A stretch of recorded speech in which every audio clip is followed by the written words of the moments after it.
এটা নতুন গান ৰিলিজ কৰিছোঁ আমি অলপ দিন আগতে। আপোনালোকে গম পাইছে যে ইয়াতে চবেই ভাইমন দাক চবেই চিনি পায়, মুনীন বৰুৱা।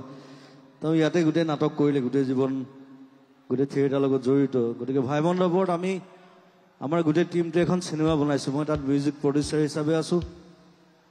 আৰু ভাইমন দাৰ জীৱনৰ ওপৰত, আৰু আজি ভাইমন দাৰ প্ৰায় আধা টিম নহয়, অলপমান মানুহ আহিছে, মেইনখিনি আহিছে। গোটেইখিনিকে চিনাকি কৰি দিম। গানটো গাই লওঁ, গানটো আপোনালোকে শুনিছে, অলৰেডি ৰিলিজ হৈছে। তাৰপিছত চবকে মাতিম, সকলোৱে আশীৰ্বাদ কৰিব। আৰু অহা 23 মে'ত আমাৰ চিনেমাখন আমি মুকলি কৰি দিম চব হলত, গোটেই অসমত, অসমৰ বাহিৰত। চ' ভাইমন দানো কেনেকুৱা আছিলে জানিবৰ কাৰণে চিনেমাখন চাব। মই বহুত বেছি ভালকৈ লগ পাইছোঁ ভাইমন দাক, কাৰণ ভাইমন দাৰ মই 9খন চিনেমা মিউজিক কৰিছোঁ, 2খন চিনেমাত মই এক্টিং কৰিছোঁ। চ' সেইবিলাক গোটেই কথাবিলাক লৈ পেলাই তেওঁৰ জীৱনৰ ওপৰত এখন চিনেমা হৈছে। কেনেকৈ গোলাঘাটৰ পৰা আহি ভাইমন দা হ'ল, চবেই ভাইমন দা বুলি কয়, বেছিভাগ মানে মুনীন বৰুৱা বুলি জানে। চ' ভাইমন দাক শ্ৰদ্ধাৰে স্মৰণ কৰি, আৰু পাঠশালা হৈছে থিয়েটাৰ নগৰী, সকলোৱে জানে, নাটকৰ কাৰণে বিখ্যাত। চ' এটা হাত চাপৰি ভাইমন দাৰ কাৰণে আৰু পাঠশালাৰ কাৰণে। ভাইমন দা আহি আছে 23 মে'ত।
জোৰ মৰম মন জোৰা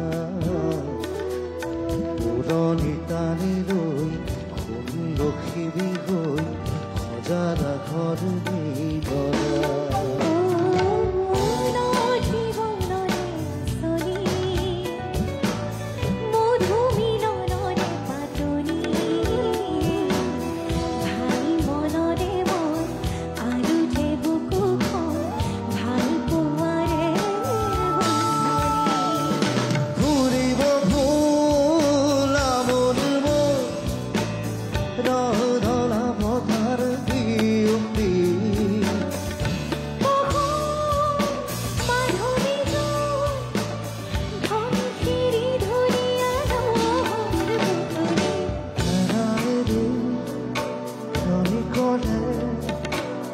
Oh, say that